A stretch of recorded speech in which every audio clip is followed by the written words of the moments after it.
čia be jokios abejonės, esant tokiem šokiam, poros stengsis išnaudoti visą plotą ir pasirodyti geriausiai prieš teisėjus.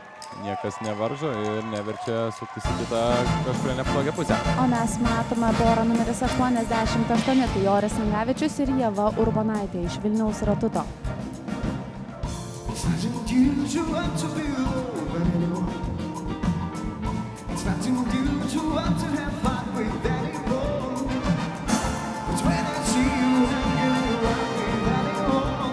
Taip pat norėjau paminėti, kad prieš tai matyta pora yra praėjusių metų Lietuvos vicečempionė, tad bus įdomu pamatyti, ar jiems pavyks šiemet apginti savo titulą. Galbūt ne tik apginti, galbūt pavyks ir pagerinti rezultatą.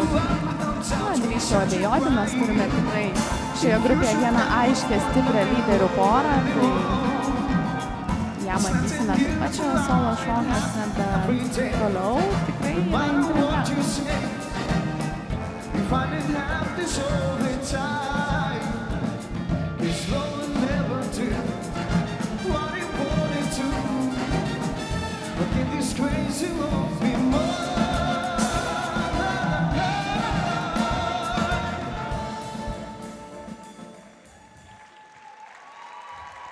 Baigia savo solo šokį ši pora.